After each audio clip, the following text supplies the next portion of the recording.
Amen. So, welcome uli sa ating Morning Revival Preview. Ang schedule natin ngayon ay Week 7, Thursday. Meron tayong 2 verses, babasahin ko. For my flesh is true food, and my blood is true drink. He who eats my flesh and drinks my blood abides in me, and I in him. As the living Father has sent me, and I live because of the Father. So he who eats me, he also shall live because of me. Amen. So do sa last part niya, sabi rito, ang linaw. So he who eats me, he also shall live because of me. Na sinasabi uli ng Panginoon, ang kumakain sa Kanya ay mabubuhay dahil sa Kanya. Kaya paulit-ulit natin sinasabi na ang pagkain sa Panginoon ay para mabuhay para sa Kanya. Tama naman yan. Kung hindi ka kumakain ng Panginoon, paano ka mabubuhay para sa Kanya? So, imposible.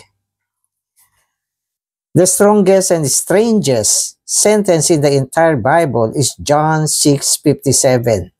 So ito pala yung pinakamalakas na, pinaka-strange, no, katakataka na salita sa loob ng Biblia. Bakit kaya? Amen. So the strongest and strangest sentence in the entire Bible is John 6:57. The Lord, who is the Almighty God and the Creator of the universe, exhorts us to eat Him. So, yun pala. Kaya, napaka-strange. Sipin mo nga naman, ang ating Diyos, ang pinakamakapangyarihang Diyos natin, no? Na siyang lumalang sa lahat ng bagay, pinakamakapangyarihan at pinakadakilang Diyos, ay nagsasabi na pwede natin siyang kainin. Napaka-strange nga niyan. O, isipin mo ang Diyos ang nagsabi niyan. If this word had not been spoken by the Lord, I believe that none of us would possess enough courage to say that we must eat the Lord. Of course, we can say that we must worship and fear the Lord, trust and obey the Lord, pray and work for the Lord. We may use many other verbs to explain what we must do for the Lord, but we would be afraid to think that we should eat Him. So, tama naman. So, marami tayong pwedeng sabihin para sa Diyos, di ba? Paglingkuran natin siya, sambahin natin siya, mahalin natin siya, pagkatiwalaan natin siya, manalig tayo sa Panginoon. So, lahat yan pwede nating sabihin ng maganda sa kalooban o magaang sa kalooban. Di ba? Pero, yung sabihin natin na kainin natin siya, mahirap sabihin yan. Matatakot tayo sabihin yan. Isipin mo, kakainin mo ang Diyos. Isipin nyo, pag sasabihin mo, kakainin ko ang Diyos, kainin natin yung Diyos. Naku, sino ba mag-uumpisa magsabi ng ganyan? Pero mabuti na lang siya mismo ang nagsabi nito. Na sinasabi niya na ang kanyang laman pwedeng kainin, ang kanyang dugo pwedeng inumin. Siya ay tinapay ng buhay. Nakainin natin siya para magkaroon tayo ng buhay na walang hanggan. Buti na lang siya ang nagsabi niyan. Pero ganun pa man, sinasabi sa atin, ito ang strangest or strongest and strangest word in the entire Bible. Kaya nga maski ito sinabi na ng Panginoon, wala pa rin gustong magsabi. No, matagal ako sa Kristyanismo, hindi ko nadinig yan. Sinabi na nga yan ng Panginoon na siya ay pwedeng kainin. Ang kanyang laman, ang kanyang dugo, no, pwedeng inumin. Sinabi na niya yan. Pero wala pa rin gustong magsabi at magturo ng ganyan. No, sapagkat ganun nga ang effect awkward sabihin. Pero ito yung pinakasentro ng Kristiyanong pamumuhay. Ang kainin siya at ibuhay o mabuhay dahil sa Kanya. Amen. So, makikipagtalo pa ba tayo? Ang Panginoon na nagsabi niyan. Amen. So, okay. We may use many other words to explain what we must do for the Lord. But we would be afraid to think that we should eat Him. We all must eat 3 meals a day in order to live. In other words, we live by eating. Likewise, we must eat the Lord so that we can live by the Lord. Amen. So yung salitang sinasabi niya rito, kumakain tayo, di ba? Kumakain tayo ng mga material na pagkain. Para saan? Para mabuhay. No? So, ang dahilan ng ating pagkain, 3 times a day, may snack pa, 2 beses, minsan may midnight snack pa. So, ang daming beses natin kumakain. Para saan? Para mabuhay. No? Pero, bakit natin sinasabi o bakit sinabi ng Panginoon na kainin din natin siya? Kainin natin siya para mabuhay dahil sa Kanya at para ibuhay siya. No? So, ibig sabihin, ang goal ng life ng isang Christian ay ang ibuhay ang Panginoon. Tututusin sa buong New Testament, wala namang mga commandments eh. Meron ba? Wala naman masyado. O wala, halos. Ang unique commandments lang dyan ay ang ibuhay ang Panginoon na sinabi ni Paul sa Philippians. No? I think 1:27. For to me, to live is Christ. Sa ganang akin, ang mabuhay ay si Kristo o ibuhay si Kristo. No? So, yun lang naman ang commandments. Pero paano mo ibubuhay si Kristo? Dapat kainin mo siya. So, today's reading, chapter 6 of the Gospel of John gives many details concerning the Lord Jesus as the bread of life. We have seen 5 characteristics of the Lord as the bread of life. He is the heavenly bread, the bread of God, the bread of life, the living bread, and the true bread. So, ang daming description itong bread na ito. No? So, anong klaseng bread ito?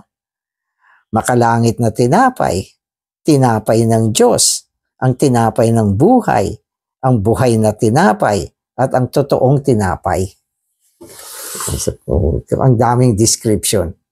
Hindi ka pa makonvince na talagang kailangan kainin ng Panginoon. Dahil ito ay kakaibang tinapay. In our Christian life, we daily need the experience of contacting the Spirit in a practical way. We should not be satisfied merely to read a few chapters of the Bible each day or take a portion of the Word in morning watch. Whenever we come to the Bible, we need to exercise our entire being, especially our spirit to contact Christ, who is now the life-giving Spirit. We definitely need to read the Bible, but it is crucial that we contact the Spirit in the Word by exercising our whole being. If we do this, we will take in Christ as our food supply. We will receive the Spirit as the heavenly manna. Amen. Sa atin kasi paulit-ulit naman natin sinasabi at ini-impress na ngayon ang Panginoon ay Spiritong nagbibigay buhay. So yun yung pinaka-last stage niya. Na ang ibig sabihin, siya ay dumaan sa mga proseso hanggang siya ay naging Spiritong nagbibigay buhay. Ngayon sa ating pamumuhay bilang isang Kristiyano, no, hindi pwedeng hindi natin kinakaugnay ang Espiritu. Hindi lang minsan, kundi halos maya't maya kinakaugnay din natin ang Espiritu. Hindi pwedeng hindi. At maraming beses. No? Parang yung Christian life natin, hindi sapat na pupunta ka lang sa salita o mag-pray read ng salita. No? So, hindi sapat yun. O hindi rin sapat na pupunta ka lang sa meeting o gagawa ng mga pang-kristyanong aktibidad o mag-preach ng gospel.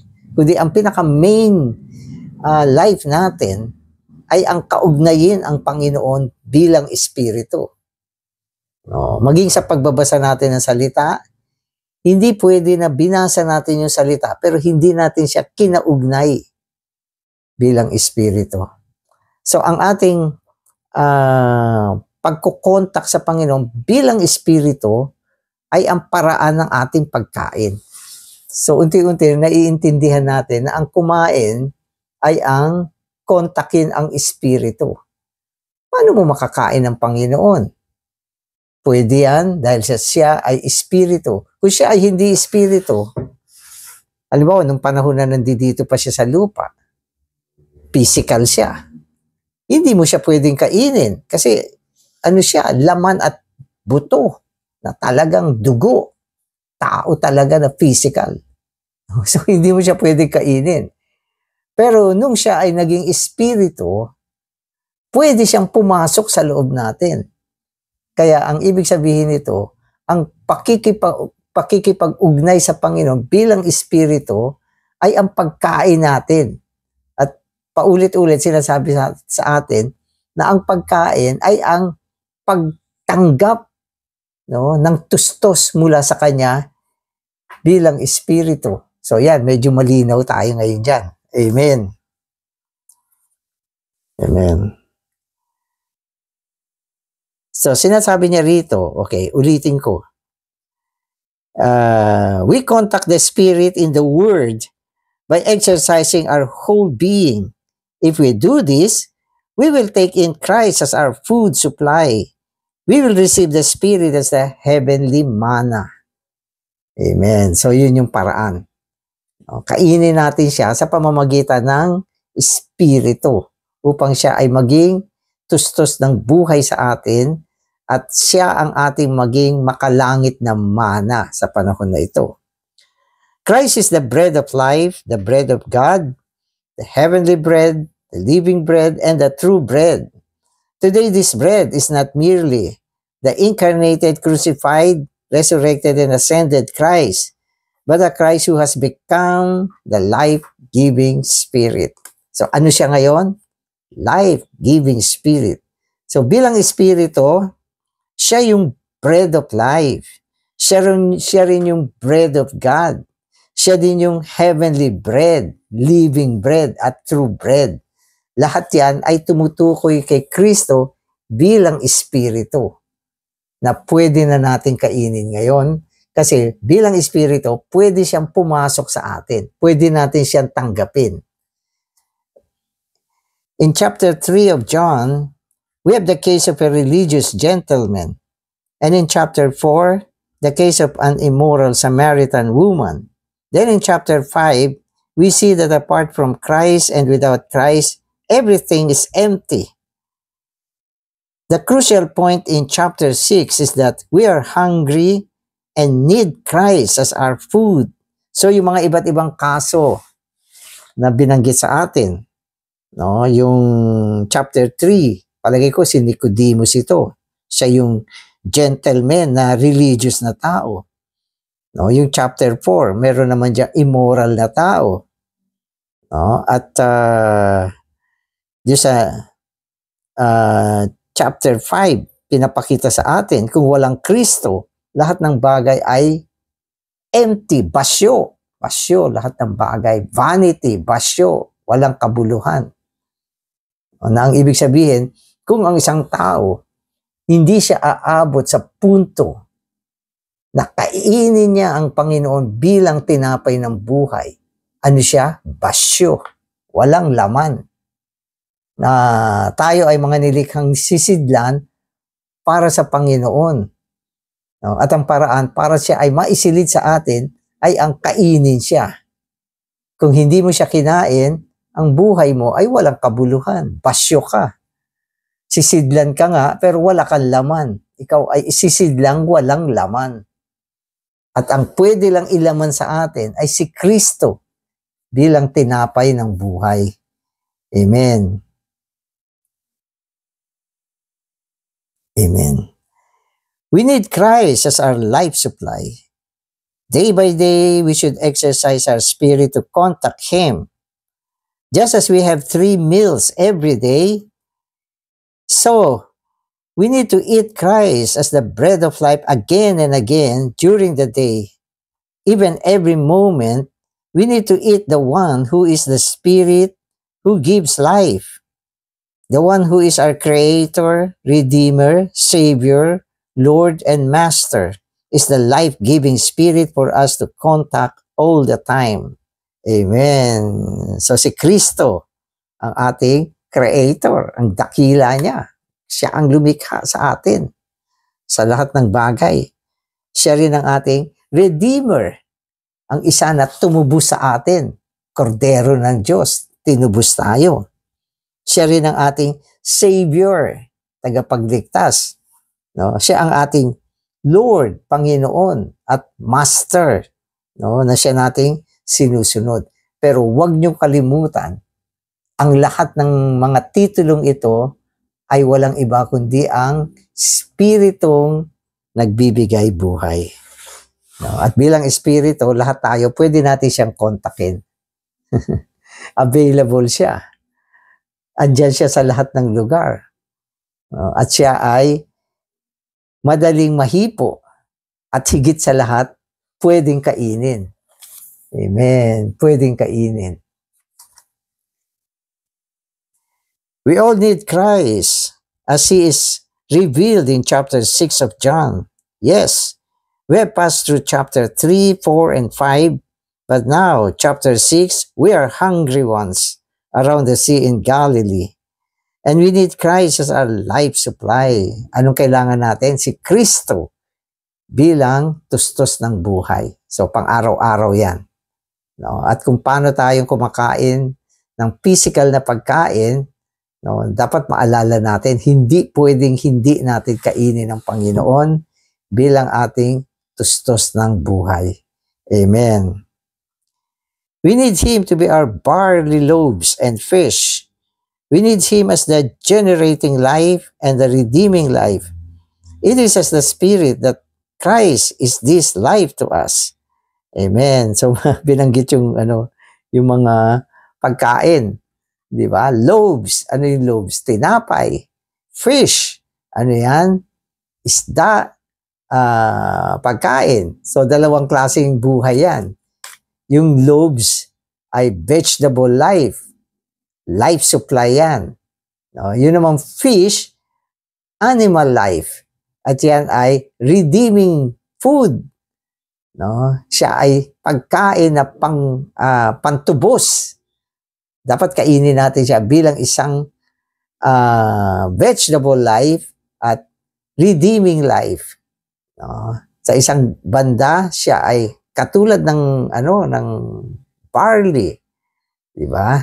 Siya ay isang barley, tinapay, na sumasagisag sa vegetable life, nourishment.